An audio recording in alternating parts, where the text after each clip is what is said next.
Welcome into the RBI Club guest panel. I kind of wish we had like Tom Hutler on here to do the informations. It's like at first base, venerable columnist for the Seattle Times, Larry Stone. Larry, what would your walk-up music be if you were going to do that? Probably Rambling Man by the Allman Brothers. That's the one I used to use when I had a show on KJR and they asked me what song I wanted. Actually, I asked for Whipping Post by the Allman Brothers, but they couldn't find it, so they did Rambling Man instead.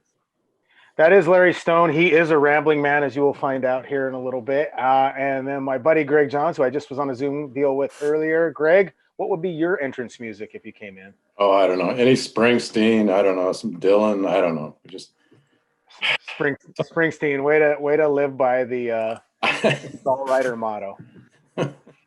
What about you? That is Greg Johns from MLB.com. I'm Ryan Divish. Yeah, I would go. So in college, we actually had walk-up music, and I had two songs while everybody had hip-hop or metal. I had Your Love by the Outfield, and as I am 45, that was before Charlie, what's his name, from Charlie Blackmon of the Rockies. And then I also had Asia, Heat of the Moment, the guitar solo there. So I had those. So yeah, I was a little weird. You've spent way too much time thinking about this, Divish. This is true. If I'm wearing Johnny Cash, I'd probably have that God's Gonna Cut You Down or something different now. So, all right. So this is the RBI Club panel. It's weird not to be in the pavilion at Safeco Field. Big thanks to Bob for having us on doing this. We aren't wearing masks, which was probably a bad thing for you guys. It would probably be more enjoyable if we were wearing masks, but I am doing this from my palatial estate here in Tacoma. Larry is, as you can see, has books behind him. Greg is, I don't know. Greg looks like he's in a Marriott and is kind of living his life in a Marriott. My basement. So when Bob talked to us, it's just about kind of telling stories and such. And I said I would moderate it, but really I think what we'll do for most part of it is just take your questions. We got a big list of questions that you guys submitted. So I'll just kind of like lead us through the questions, but just really quickly, Greg, why don't you start? Why don't you explain what it's been like going to the park since summer camp sponsored by Camping World has started? Yeah, we're living the Zoom world now. Not only here, but when we go to the park, there's no more going down to the clubhouse. We see the players from the press box. We see them out there, but there's no interaction anymore with people, including ourselves. We're staying appropriately social distance, which is good or bad, depending on how close I want to be with Ryan every day in the press box. So we have a little more space to ourselves, but it's definitely different. I mean, we come in, you drive in, you get the temperature check, and they ask you the questions if you're feeling okay before you even get in the parking garage, and then you get checked when you get in to make sure you're feeling all right, and then from there it's go to the press box and sit in your seat and just stay put. It's there's no wandering around. There's no media meals and all the things we're used to. No, we're working like everybody else right now, and when we go to talk to the players, it's on Zoom like this. So it's a totally different world, and we're just living in it. Yeah, it's Larry. What did you think? I know you've been out there just a couple times because you're a slacker columnist, but what have you thought? Well, I've been out there 4 times, not every day like you guys, but I've been covering baseball since 1985, so that would make it 36th season, I guess. And this is there's never been anything like this. As Greg mentioned, the interaction is for our job and what we do. It's a huge difference. You get a lot of stories by talking to people one-on-one and earning their trust and them getting to know you. And, we're just a face on a Zoom call now.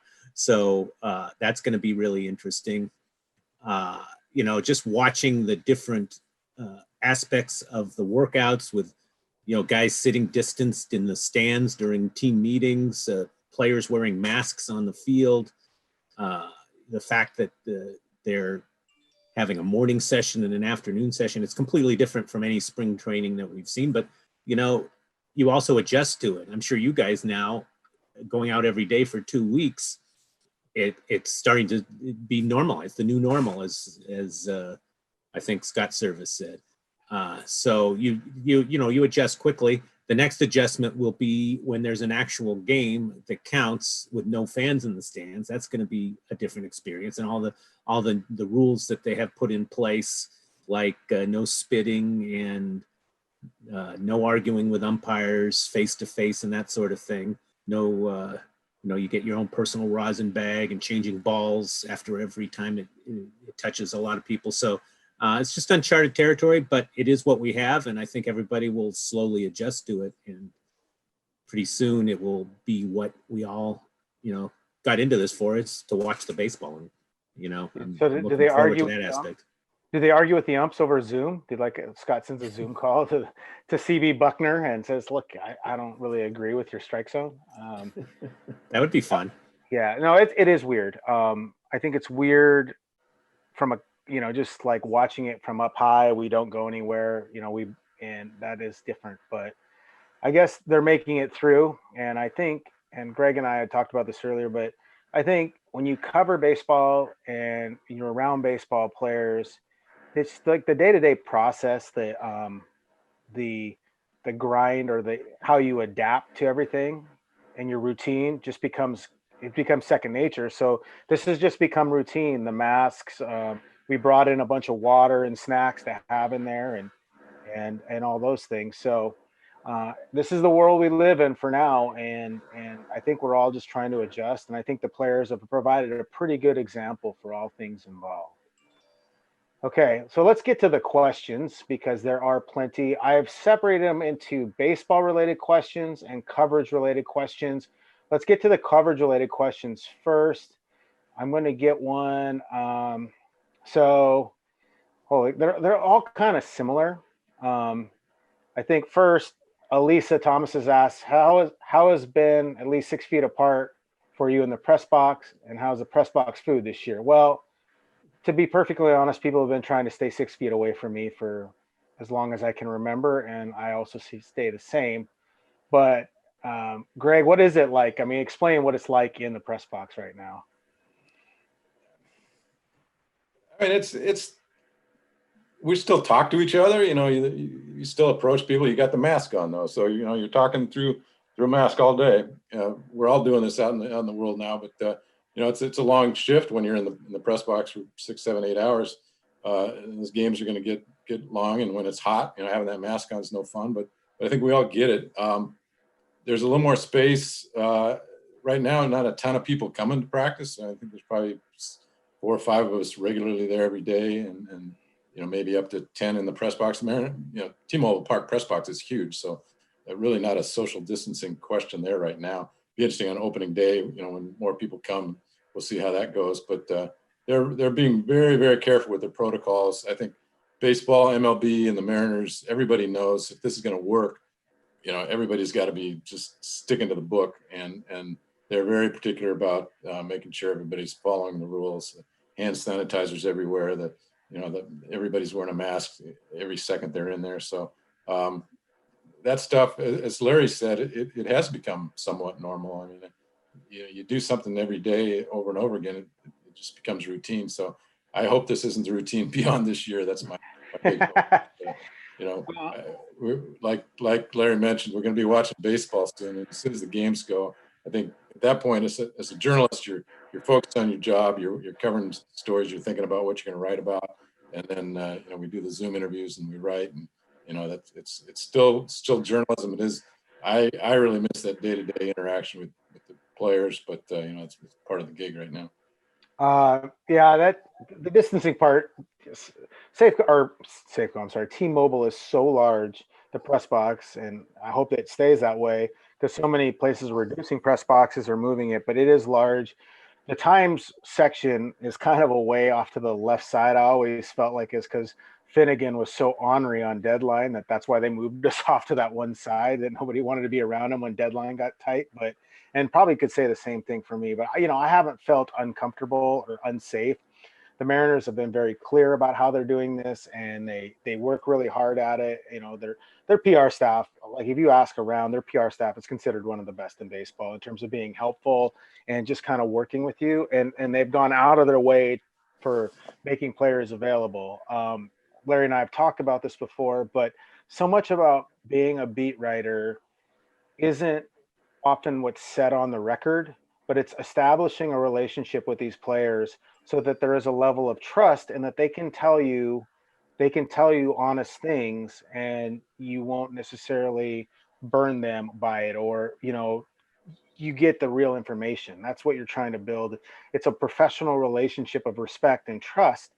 And when you don't have that interaction on a face-to-face level, or you know in not a group, it's hard to get that. I mean, you work really hard. I know, you know Greg, Larry have done this for a long time, but you get to spring training, you're on the road, and you talk to these guys, not necessarily always on the record or about baseball itself, and that's how you get that trust. So you do get the backstory on a lot of stuff that's happening. And granted, for a long time, James Paxton and Mike Zanino and Nelson Cruz were three of my go-to guys, and even Robinson Cano, for telling me stuff that what's going on, what's really going on with the team. And then Jerry went and traded them all in one off season. So then I've had to try and build it up, and these young guys, trying to get them to understand us, and it's just kind of missing. I mean, I don't know about you, Larry, but I hope we're going to get it back. But there is a movement to kind of limit access to players and locker rooms. Yeah, and right now the players know who you and Greg are, and hopefully who I am, and because we've been around for a long time. But you know how things turn over in baseball. In 2 years, if this is still the way, there'll be a whole new group of players that don't really know us from anybody else. So it's going to be harder to do that aspect of it. I have questions about what it's going to be like going forward, and some things I think will never be the same. Like Felix Hernandez pitches a shutout, and there's 20 reporters around his locker kind of pressed in against him in kind of a rugby scrum to hear what he's saying. When you in retrospect, when you look back on those kind of things, which also happened after, even more so after a Seahawks game, for example, the unhealthiness of that and really is emphasized now with this virus. And I doubt if we'll ever have those kind of things again. I think more likely it will be more regulated. Interviews will be done in interview rooms more often now, I think, moving forward. But I think for the core, hardcore, everyday beat writers, the day may come back when they are allowed to sort of work the clubhouse again. But it may be a while. It certainly won't be this year. And who knows if it'll be next year. And then there's the other thing looming is the basic agreement where players could make it part of their new contract that reporters aren't allowed in the clubhouse. So, these are the sort of things that I'm sure fans really don't care about and may think we don't belong in there or whatever. But I do think that the journalism that comes out of it and the stories that come out of it are something that readers and fans and will miss, because it's a large reason why there's in-depth, really good feature stories and news stories. Well, even something as simple as the clubhouse fight between Dee Gordon and Gene Segura. One, we were there for it, and then two, if I don't have those relationships with players to be able to text them or get a hold of them or talk to them, off the record to get the real backstory, what happens, and we don't know. You're just relying on what everybody else says. So you're trying to get the real story on all that. Nobody cares about access, and that's fine. But if you want the best possible coverage, and that's what we need. Let's get to Mashe Inoue. How has the press box overall ballpark media environment changed as newspapers have shuttered and other forms of media have expanded? Well, damn, Mashe. Times is still running. Let's talk to somebody who's been a part of two shuttered newspapers about the change in the ballpark media environment. Greg? Yeah, I've worked at two newspapers that have closed. I was at the Bellevue Journal American group, the King County Journal newspaper group, and they shut down. And then I went to Seattle PI, and I was thinking, hey, I know this paper's been alive since 1865 or whatever. This should be pretty good here. And of course, they shut down a couple years later. So. Yeah, that's the newspaper business. So I'm glad I landed on my feet in the internet, and I'm glad my friends Ryan and Larry are still working in the newspaper business. But there's just fewer newspapers. There's fewer reporters.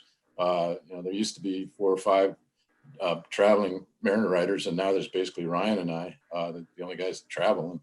And this year we're not traveling. So that's more a state of health, but the state of the economy and journalism is just fewer bodies, fewer reporters, and frankly, that's a bad thing. Not just in sports, but everywhere. You'd have fewer people. That means less ideas, less stories, less people pursuing things. And but it's where we are, and I'm glad my buddies here at the Seattle Times still working. Yeah, I mean, the media environment is different, but in baseball, it's a lot different. Baseball doesn't, at least the Mariners, they don't credential quite as many people. They're very careful on who they credential and who they don't, and your reasons for it.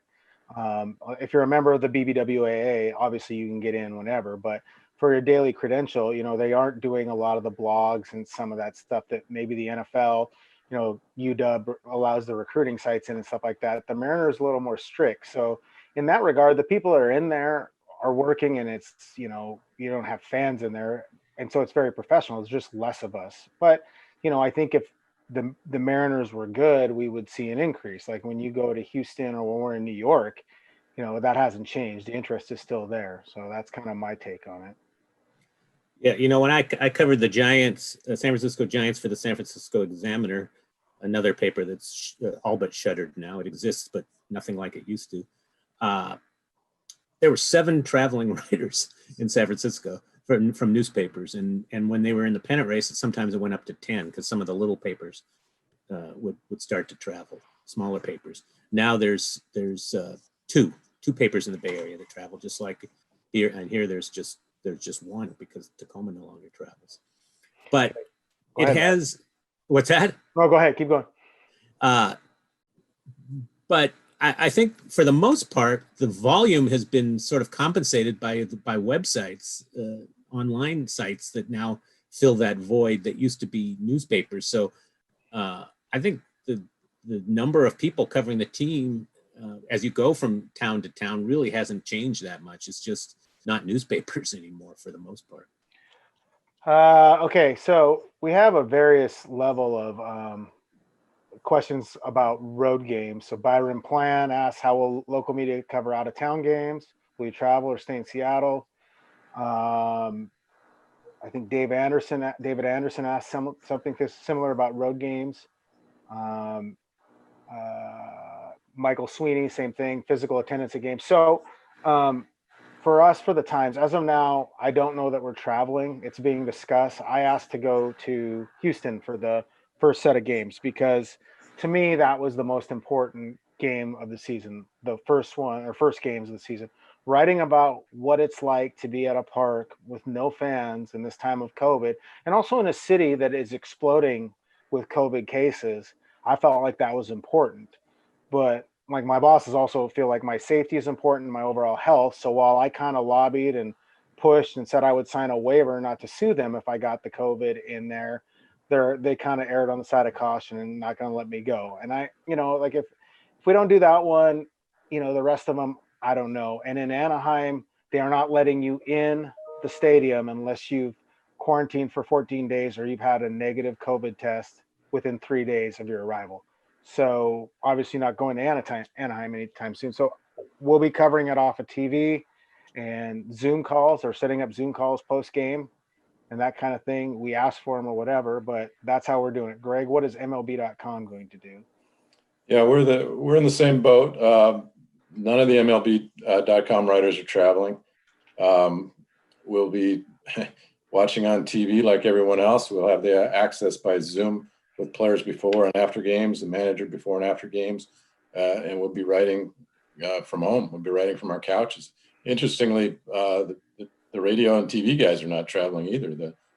Rick Riz is going to be in a studio watching TV, calling the game, and the TV guys are going to be doing the same thing. They're just those guys used to travel on the team plane, and with the new rules from the Players Association on distancing on the plane, and that they just don't have room to carry the broadcasters. We fly commercial, and that's where MLB.com. So we don't want you guys flying commercial, and there's just too much risk right now. And the benefit of being at a stadium when you don't have access to the players kind of makes it a moot point. It just diminishes the value of being there. Obviously, when basically you're going to be in the press box, whether you're in Houston, Anaheim, or wherever. You're still going to be talking to players on Zoom call, which you can do from your house. So that's the sucky part of not having access this year, is home or the road. It's almost the same. We're going to be wherever you are. You're going to be watching and talking on Zoom and missing that face-to-face interaction that we talked about earlier. For me, like, I am very visual, so being in the park always helps. But again, you don't have a crowd either to see how it reacts. But I thought, being in the park with or without the piped in noise, you hear a lot more, which I thought would be interesting as part of it. But you're right. Like, I understand all the safety requirements, and I'm in no position to complain. Like, I'm employed and still get to do the job I like to do. So I'm not going to complain about that aspect. I'm sure I've been promised that when things get back to normal, or some sort of normal where we do get access, we'll be back traveling. But right now, as of now, we're not doing it. That may change throughout the year. We don't know if things start to trend other ways. But yeah, there is stuff lost when you're not there, because again, you're limited to only what the cameras and the director are showing. And plus now they're only using one feed. So, Shannon, who isn't here today, and I'm sure she's probably doing something fun on her off day because she likes to hike and do creative things, where I bug Greg all day on my off day. Shannon won't travel. And yeah, the broadcasters are actually going to be broadcasting from T-Mobile Park for all games, road or home. And that's how they're going to do it. They have it all set up in there, but they'll only have one set of feed coming from whatever stadium, whether it's Houston or whatever. So it might not always have the Mariner angle that they're discussing, but something is lost. You're only limited to what you see and what the cameras get and what the director says he's going to show, which is unfortunate because, like fights in the dugout and stuff like that, will they show it? Won't they? But stuff you see on the field that the cameras don't always get is important. Yeah, you're right. There is something definitely lost when you're not at the park. I've been, like I said, I've been out there 4 times. I really had no reason to go out there because all our interviews are done on Zoom. There's no extra access from being out there, but I wanted to see it with my own eyes. And so I've been going out there, and I'll go out to some games, but it's kind of hard to, it's hard to make a really strong case for going on the road right now when there's the danger, as Greg said, of flying. There's, virtually every team that the Mariners are playing almost is a hot spot right now. Southern California, Arizona, the 2 Texas teams. So, there's inherent risk there. And then you're not getting any extra access when you're there. So it's a tough call for the management. And I'm hoping again that this is just a 1-year blip and things go back to semi-normal next year. But that's the way it's going to be. I know that the television cameramen have been instructed to play it down the middle. And for example, when the Mariners get a Houston TV feed out of Houston, they're supposed to be cognizant of the fact that it's also going to Seattle and show Seattle stuff as well. So we'll see how that plays out in reality when the games start. And Rick and Dave and Aaron and Mike are calling using not using their own cameraman, just watching a screen. So that'll be real interesting. Tyler, the guy that's running this, the directing the chat and kind of letting zooming or going to us, he says that road teams will get one dedicated camera on the road, so you will have some level of help on that in terms of your own coverage. But that'll be interesting. I'm very interested to see. We're in negotiations with the Mariners I volunteered Mike Burrell to go and stay and watch them do the broadcast the first night. So we're hoping to get that to work, where he'd sit at a social distance area in the broadcast center and watch how these guys call a game off of TV and then do a story on that. It's fun how you volunteer people. Larry, I'm going to volunteer you for something you don't want to do. I haven't decided what yet. And your answer about the reason to go to the park is to come see me, and that's just, it hurts my feelings. So that's a perk, no question. Yeah, so that's most of the stuff here about. Well, I don't know. Okay. Bob and Lauren Huber ask, how are you, Larry, dealing with this unusual time in sports? We enjoy your articles in the Seattle Times and marvel at your ability to express yourself and bring us interesting updates and news. So, Larry, Bob and Lauren don't like us. I mean, I know my parents don't even like me half the time. But Larry, how are you dealing with this unusual time? First, I want to thank my mom and dad for the note there. Yeah. I'm doing fine.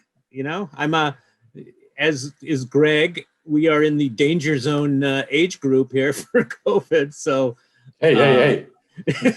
I know how old you are, Greg, and it's pretty much the same age I am. So, yeah.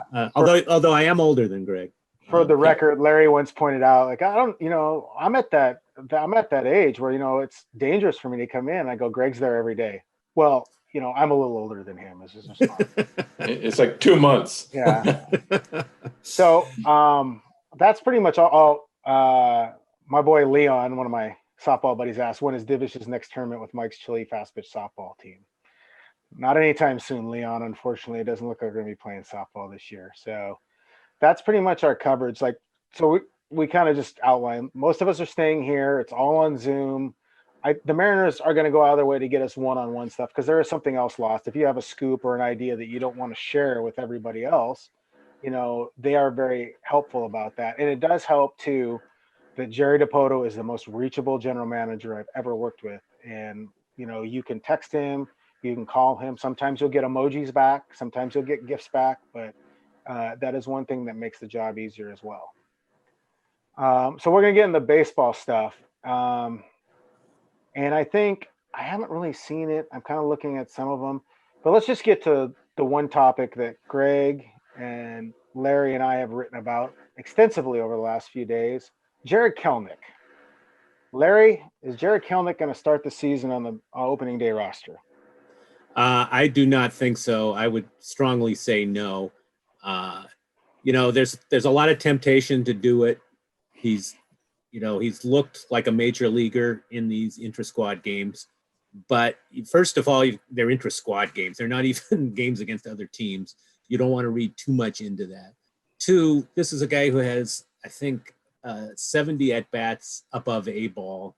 The Mariners have rushed guys to the major leagues before. We've seen it. We've talked about it. Zunino, to a certain extent, Ackley, other guys, and to their detriment. And then you also have, I think, most importantly, you have the service time issue. If he plays in the major leagues this year, 60 games equates to a full major league season. So he would become a free agent a full year earlier by playing this season in the major leagues, by only playing 60 games. And if you think this guy is going to be a star or even a superstar, you don't want to give up that year at a time when the Mariners, realistically are not strong contenders. You think you have the core that's going to become contenders. You want them to maximize that core. And I don't think you would do that by playing him this year, above and beyond the fact that he's, just turned 21 yesterday, as did my son. They were born on the same day. So is he ready for the major leagues? In a perfect world, he would have been playing AA and then probably AAA this year in the minors, and then he'd show if he was ready. But we don't have that this year, obviously. So, I think there's a strong case in a lot of ways to be made for keeping him in this taxi squad camp in Tacoma, where he'll be facing guys like Logan Gilbert. And it's not the same as going out and playing minor leagues, but it's going to be some pretty good competition, I think. Well, Jared Kelenic, being around the kid enough, brings competition to everything he does. Like, everybody's like, well, how are they going to raise the competitive bar? This guy is competitive in everything. He never gives at bats away. He takes everything very seriously. And then also, kind of given his swagger and his precociousness on the field, the things he says, I'm pretty certain that every pitcher that faces him brings their competition level a little higher, knowing it's Jared and the things he's capable of and the things he's willing to say.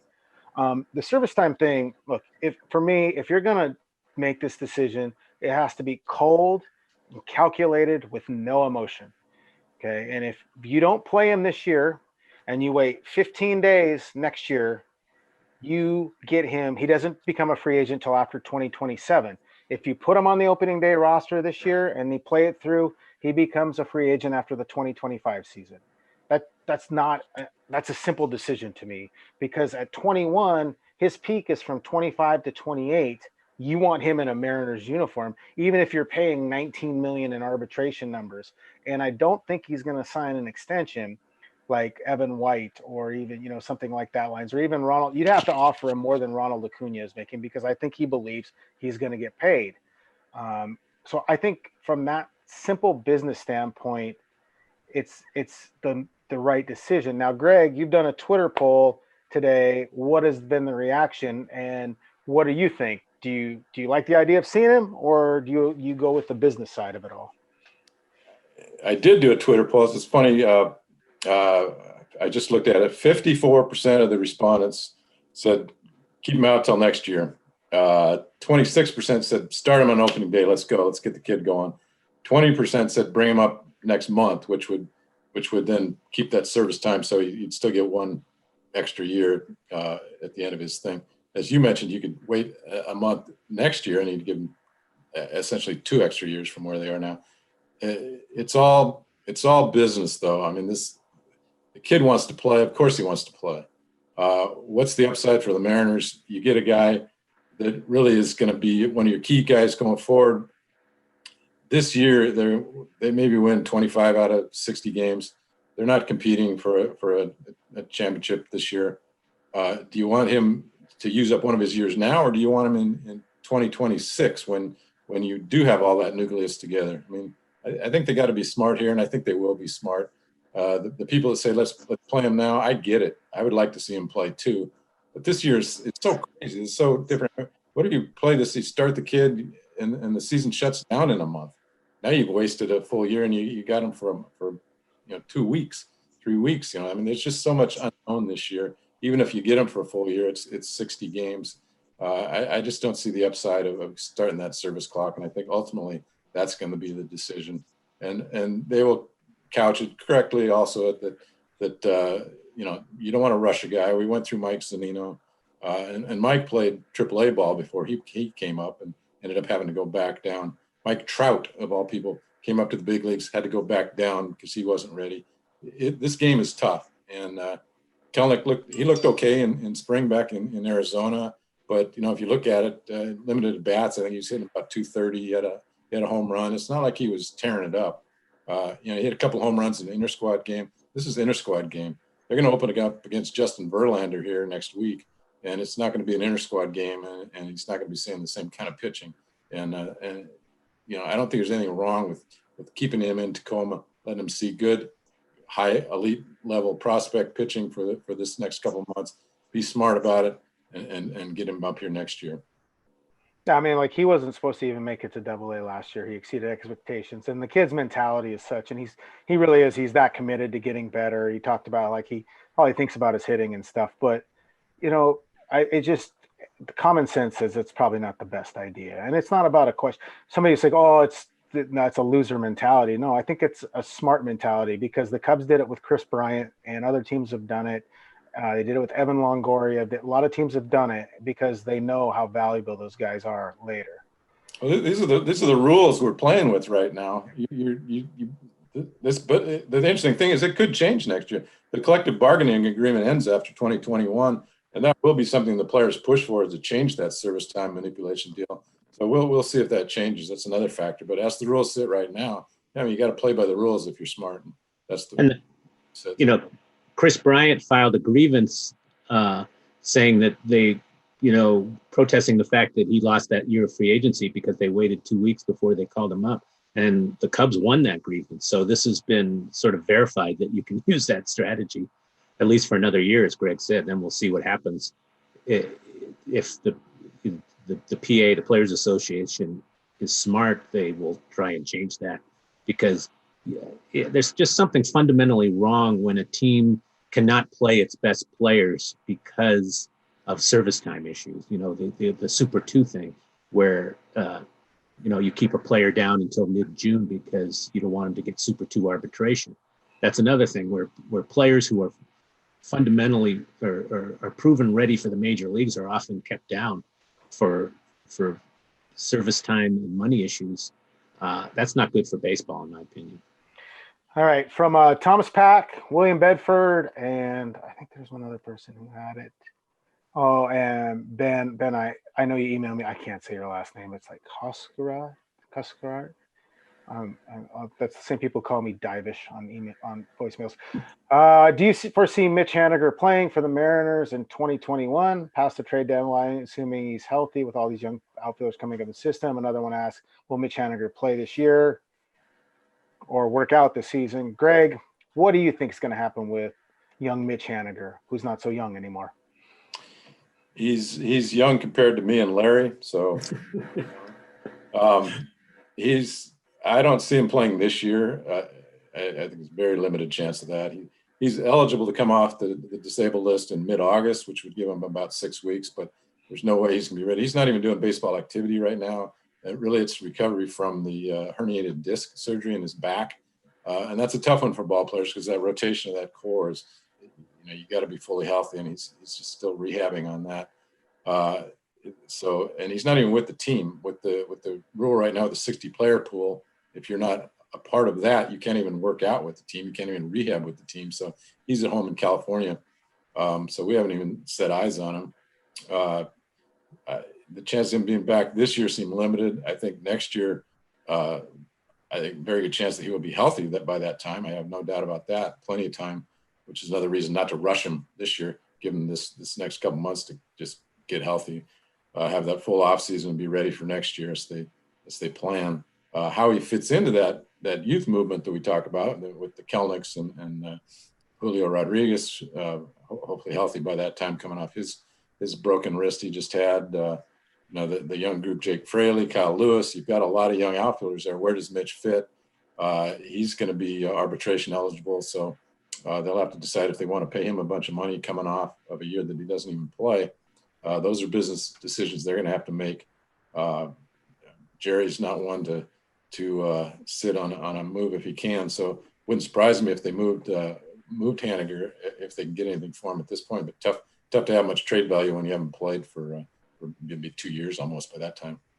Okay. First of all, wear a cup, kids. If you have kids, tell them to wear a cup. One pitch led to 3 surgeries, and it all could have been avoidable by wearing baseball safety measures.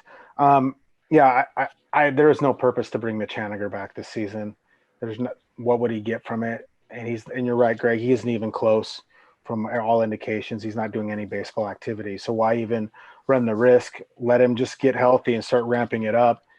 And I don't know what value you have. I think you do start him next year. I mean, I guess if you were really strapped for money, he making $3 million this year in arbitration.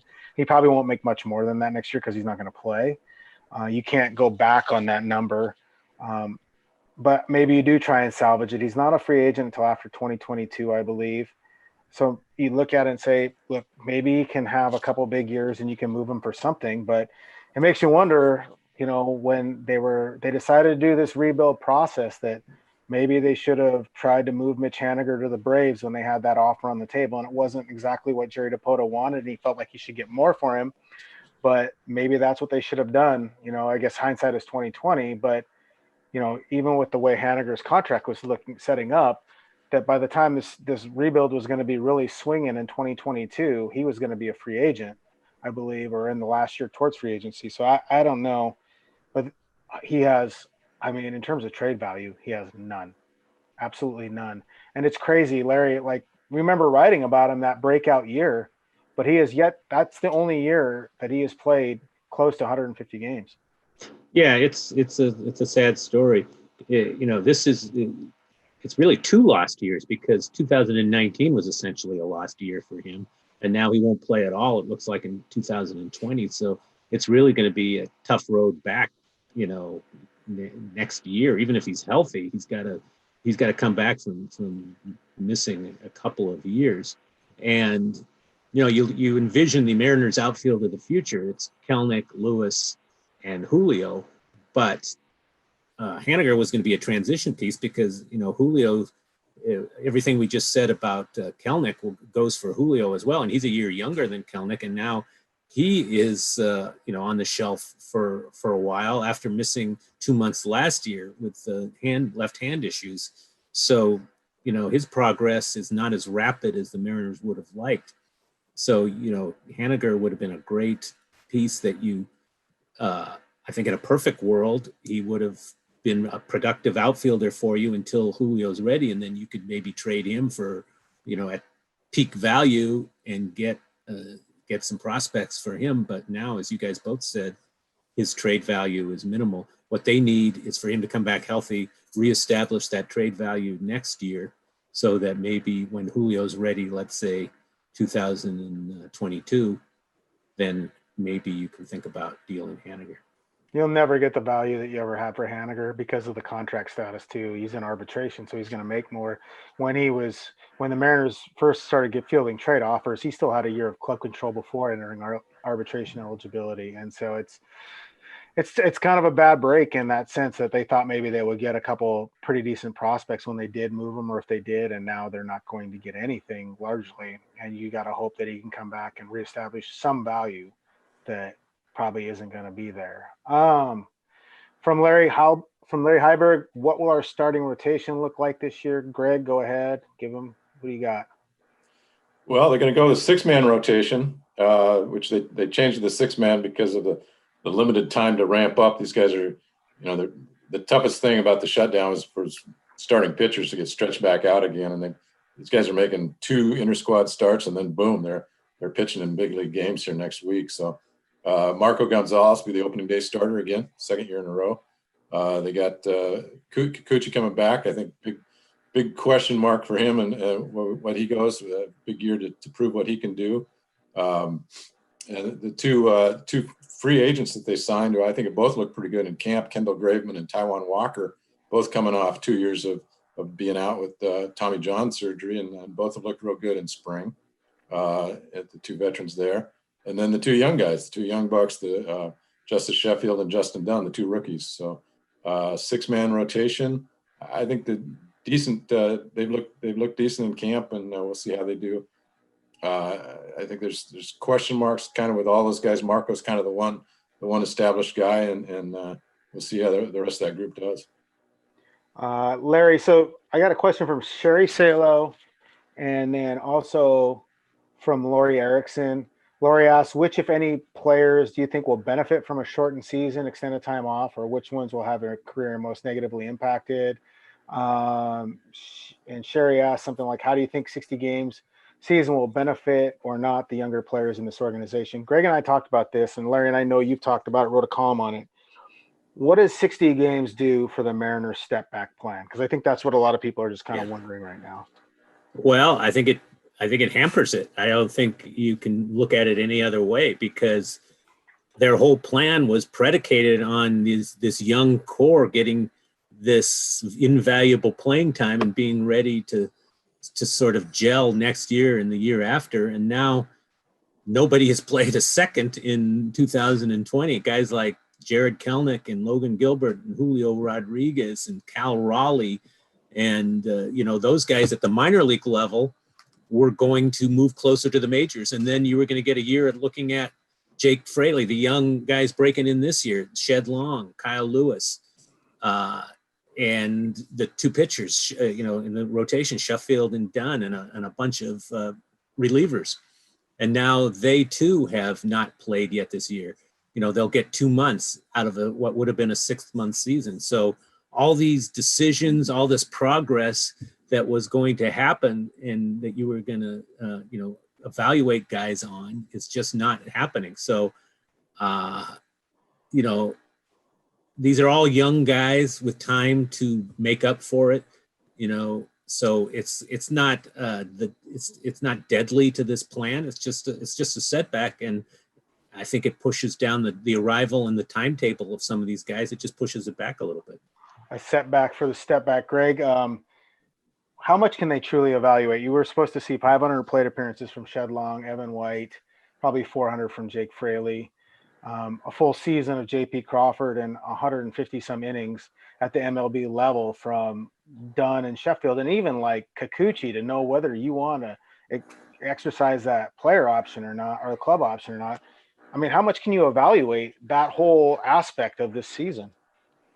Well, what you lose out on is learning that the 162 game grind that all these guys are going to have to get used to. I mean, that's the big adjustment, making the jump from minors to majors is playing that full 6 month, that long year, and proving you can do that. And they're not going to know. That's one thing they're not going to know till 2021 now. But certainly the exposure for Evan White, for Kyle Lewis, for Jake Fraley, they're going to learn from these 2 months. But what they're not going to learn is that long marathon season. And I think that affects even more the pitchers. You get, we talk about Dunn and Sheffield.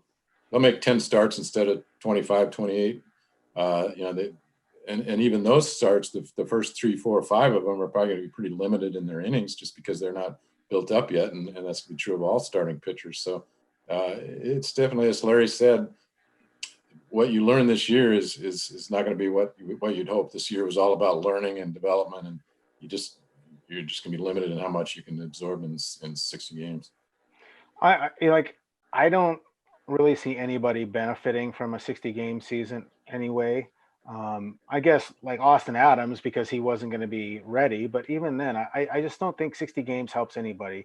Baseball is predicated on the length of the season and the results and the adjustments. And within a 60 game season, you're not going to see how teams adjust to Kyle Lewis at the plate and how he adjusts back. There's just not going to be that, that back and forth, the chess match of, they're going to throw me a bunch of curveballs, so I'm going to hit a bunch of curveballs. Or I'm going to figure out how to do this. And I just don't see that ever happening. And that's frustrating. I know it's frustrating for Jerry Dipoto while he won't always admit it, but I don't think that anybody can honestly look at their plans and the timeline of their plans and say that it hasn't been delayed a little bit.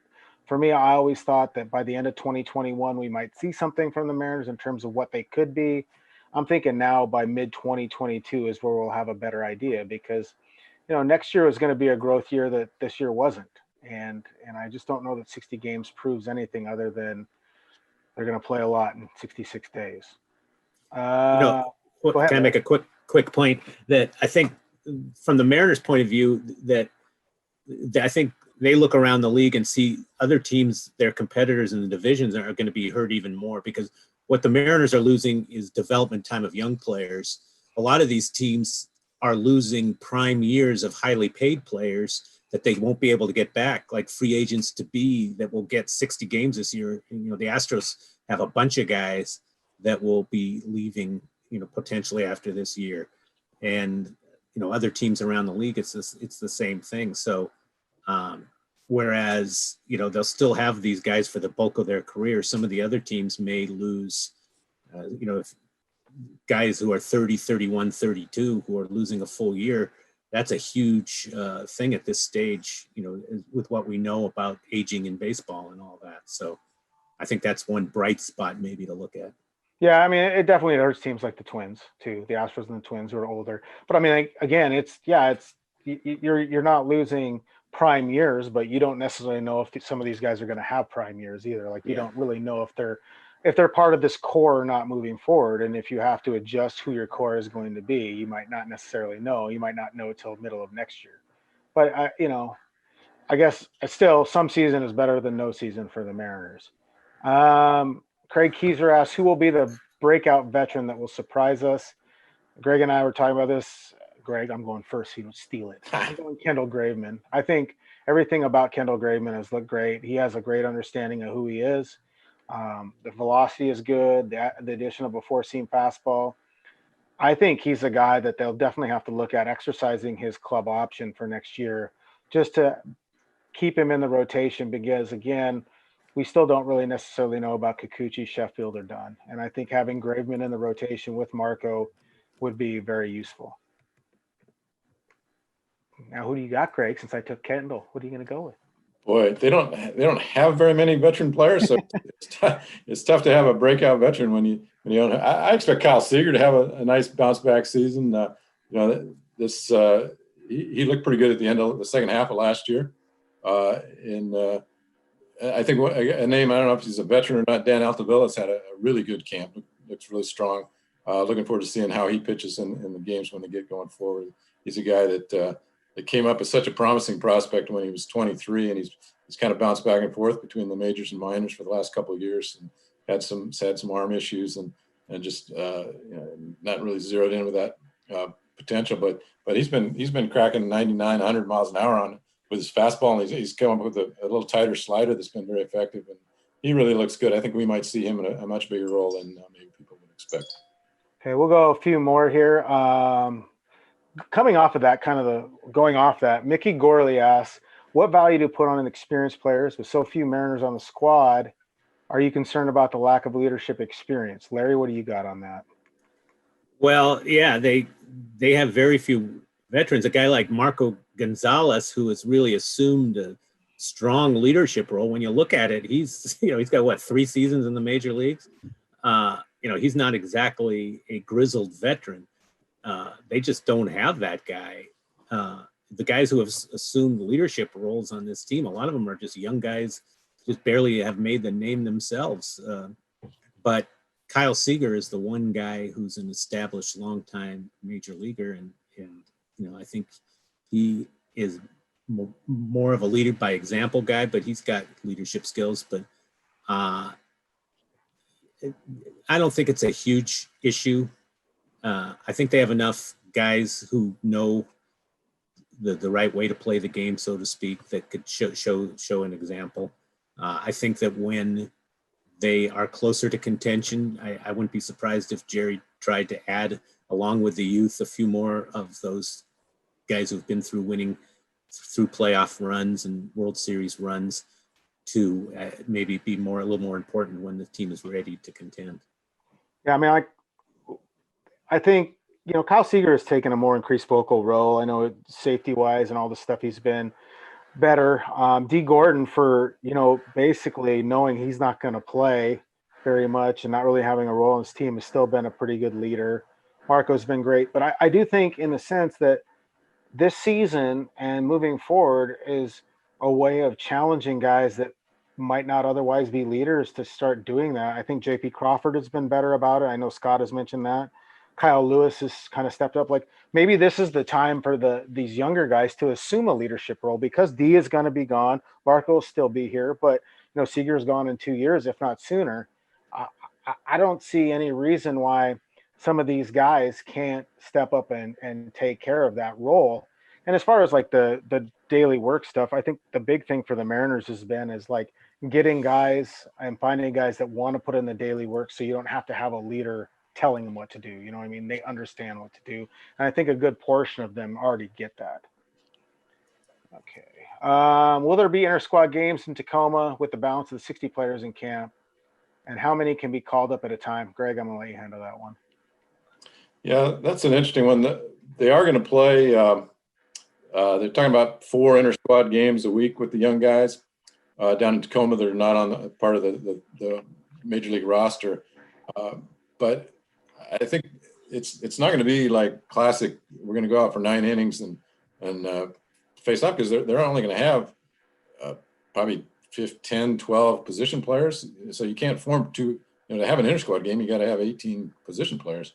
They're not going to have that many guys. I mean, they have a hard time right now, even with 60 in camp, getting 6 outfielders that are healthy and square to go each day. So I don't think they're not going to be rolling out there in a traditional sense, but I think what you'll see a lot of is Logan Gilbert pitching live batting practice to Jared Kelnick and live situations, a lot of situational type stuff, more so than like, hey, we're going to go play 9 innings, against the Padres in an exhibition game. That's just not going to happen.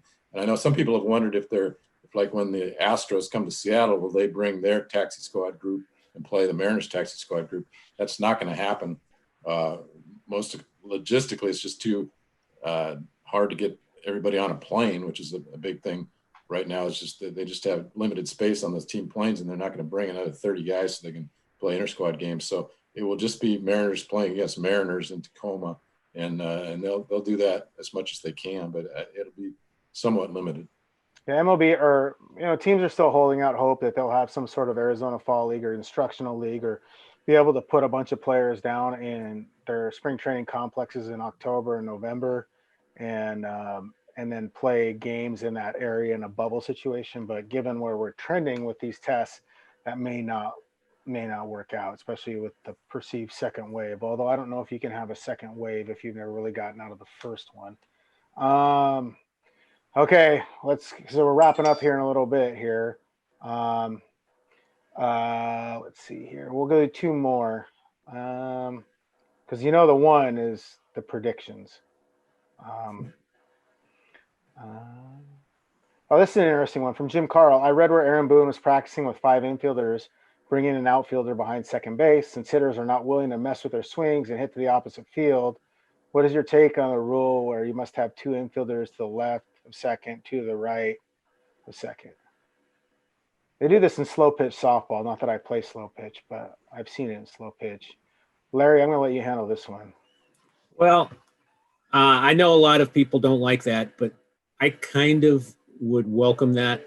I appreciate the shift and the analytics that go into it and everything, but I do not like seeing a ball up the middle that for 100 years in baseball was a base hit, and then you see a guy standing behind the shifted over and he fields it and throws the guy out, or 3 on the right side of the infield, and there's a ball between first and second that again has always been a hit, and suddenly there's a guy there playing like short right field who gobbles it up and throws him out. Yes, hitters should adjust and all that, but so far they haven't, and it's harder than it sounds. So part of me would like to see maybe that legislated out, and with the 2 on each side of the second base rule. How do they do that? Hate that. How do they do that logistically, though? I mean, if you say, okay, start 2 guys on that, I mean, at what point can they move? Are you going to get like, here's the pitch? Are they moving, over so they can shift over? It's like putting a runner in motion in football. You just have to. I mean, it's tough to legislate when a fielder has to stay in one spot in the field. I recognize that. I'm just sort of more theoretically. I wish hitters would just adjust. And, once you show you can go the other way, they'll stop doing that on you. But a lot of guys are stubborn, or also, they feel like that it's more beneficial to them to drive the ball to their pull field than it is to dink a hit the other way. Also, pitchers mostly at the major league level can execute it. Look, I don't know who on this thing has faced 95 miles an hour from throwing baseball. It is not an enjoyable thing, and it's really hard to see and hit. So to sit there and say, well, and I know these are the best hitters in the world, but to directionally hit is not as simple as it sounds when you have guys that are really good at throwing baseballs. So, okay, we're going to wrap it up. We've been going for an hour, and nobody here needs to see us or hear us talk for another hour, or maybe we can convince Bob to do this another time midway through the season or something. So we'll do the annual. We'll do the number of wins, and then also just like one player thing you're excited about for the season. So go ahead, Greg. Win-loss record, I'm going to go 25-35. And that could go all kinds of different directions depending on health. And they don't have a ton of depth. So if they get a lot of injuries or guys missing time with the illness, that could be rough. But I'm going to say 25 wins. And my player that I'm excited about is Kyle Lewis. I think he's going to have a real breakout year. He's looked really good in camp. He's got that power that we already saw last year when he came up in September. We've seen it this spring and in summer camp. Looking forward to seeing what Kyle can do. And the dude is 6'4". He can run. They got him playing center field right now. He looks really good, and I think he's a guy to watch. He's everything that you kind of hoped he would be when they drafted him. Finally healthy. What are you working on this week? What can anybody, if they want to go read your stuff on Mariners.com, what are you working on? We got a lot of season preview stuff coming up. They're playing ball here on Friday. Next Friday, open up against the Astros. So we'll have something every day leading up to the season. And we'll be out there at the inter-squad games. We're going into the night games starting Saturday. It's starting tomorrow. So every night, an inter-squad action. We'll have it all. Okay, Larry, record and what are you excited about? Well, before Greg said his number, the one that jumped in my head was 24-36. That works out, right? I don't know. 60, does that add up right? I think it does. And I was going to say Kyle Lewis. He's an obvious one. Just looks tremendous right now in all ways. But I'm going to go with since that one's taken. Shed Long. He's a guy that just intrigues me. I think he could be kind of a potent weapon for them under the radar a little bit. And I'm very intrigued to see him playing every day and what kind of numbers he can put up. I'm always happy for anybody that's under 5'9" playing baseball. So I like Shed too. What are you working on this week, Larry? Anything you want to promote?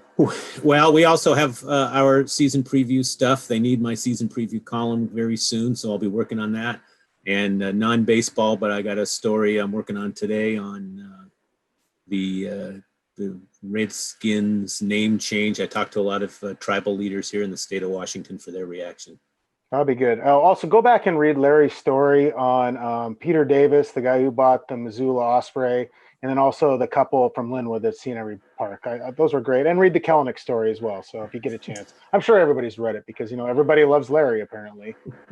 I too am working on my special section stuff, which I haven't started. We'll procrastinate till the very last possible minute. From the Mariners really quickly too, before I give you my thing to watch or what I'm excited about in the record. Check out this YouTube channel going forward. There's some virtual cheer stuff that you can do. And, you can pay the $30 and put a picture of yourself or someone else in the stands. The Dodgers are charging $300. So this is a much better deal for $30. I've got a picture of Greg with an afro from the 70s and Larry with his COVID hair that we are all paying money for to put in the stands, possibly next to me in the press box. So as for the record, I was going to say 23 games. I thought there'd be a 100-loss team this year. The bullpen is not so good, and they're going to have some issues. Austin Adams back helps a ton, but still, just they don't throw a lot of strikes, so I think that's going to be a problem. I am really excited for Evan White. He is one of the nicest kids I've ever covered, and after watching Daeho Lee and Danny Valencia and Adam Lind and Vogie and all these other guys at first base, seeing a guy that can really glove the ball at first base is a refreshing change of pace. And I think he's going to hit better than a lot of people expected. I think he'll hit about 275, 280, which will be good in his first year. So let's wrap this up. Thanks again to Bob, and thanks to the RBI Club for having us on. They were great questions. I wish I could just steal this and use it for the podcast, but I can't do that. So you can go back and check this out again. I'm sure on the YouTube channel, they'll have a replay of it. Though I don't know why you don't want to watch that, but do that and read all our stuff. And we get to watch baseball here pretty soon, and that's going to be pretty cool. Thank you. Thanks, guys.